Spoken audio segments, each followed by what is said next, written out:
Vote শেষ, কিন্তু টানটান উত্তেজনা এখনো শেষ নয়। বাংলার মাটিতে ভোট পর্ব মিটলেও নিরাপত্তার চাদর একটু সরাচ্ছে না নির্বাচন কমিশন। বরং আরো সতর্ক, আরো দীর্ঘমেয়াদী পাহারায় সিদ্ধান্ত নেওয়া হলো। হ্যাঁ, ঠিকই শুনছেন, গোটা রাজ্যে ভোটের পরে মোতায়েন থাকছে প্রায় 700 কোম্পানি কেন্দ্রীয় বাহিনী। কারণ কমিশনের স্পষ্ট বার্তা, ভোট শেষ মানেই দায়িত্ব শেষ নয়। আসল পরীক্ষা এখন ফল ঘোষণার আগে এবং পরে। বাংলার এবারের বিধানসভা নির্বাচন রাজনৈতিক দিক থেকে যেমন ঐতিহাসিক, তেমনই প্রশাসনিক দিক থেকেও নজিরবিহীন। দু দফায় সম্পন্ন হয়েছে 294 আসনের ভোট গ্রহণ। রাজ্যের মানুষ এবার রেকর্ড হারে ভোট দিয়েছেন।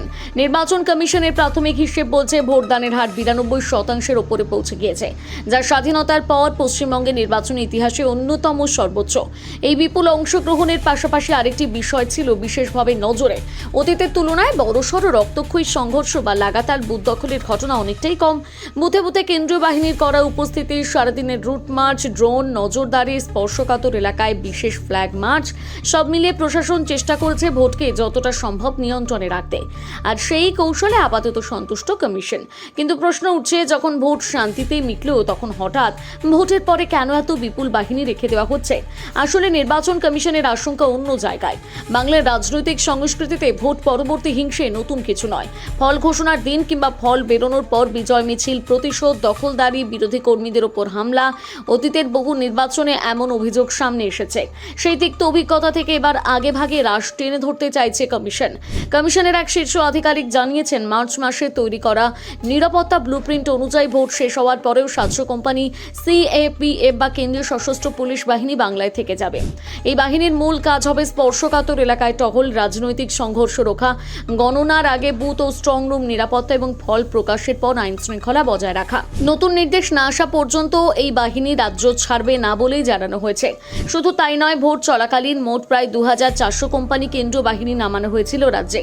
তার মধ্যে থেকে বেছে রাখা হচ্ছে এই 700 কোম্পানি। অর্থাৎ কমিশন বুঝিয়ে দিচ্ছে, পরিস্থিতি স্বাভাবিক বলা হলেও ঝুঁকি এখনো কাটেনি।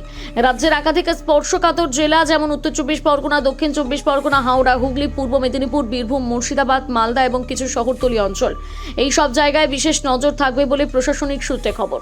যেখানে ভোটের দিন ছোটখাটো অভিযোগ, উত্তেজনা, ইভিএম বিতর্ক, প্রার্থী বনাম কেন্দ্রীয় বাহিনীর বাগবিতণ্ডা, ভোটের ভয় দেখানোর অভিযোগ উঠছে, সেই সব এলাকাকে রেড জোন হিসেবে চিহ্নিত করা হয়েছে। কারণ ভোটের দিন বাইরে থেকে যতটা শান্ত দেখেছিল, ভেতরে কিন্তু টানাপোড়েন ছিল। কোথাও কেন্দ্রীয় বাহিনীর বিরুদ্ধে পক্ষপাতিত্বের অভিযোগ উঠেছে, কোথাও আবার ইভিএম নিয়ে প্রশ্ন, কোথাও ভোটারদের লাইনে হেনস্থার অভিযোগ, কোথাও রাজনৈতিক কর্মীদের মধ্যে চাপে চাপে উত্তেজনা।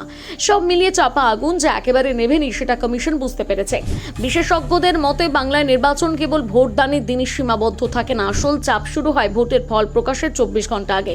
আর সেই কারণে এবার গণনার আগে গোটা রাজ্যকে কার্যত আধার সামরিক নিরাপত্তার চাদরে ঢেকে রাখতে চাইছে নির্বাচন কমিশন।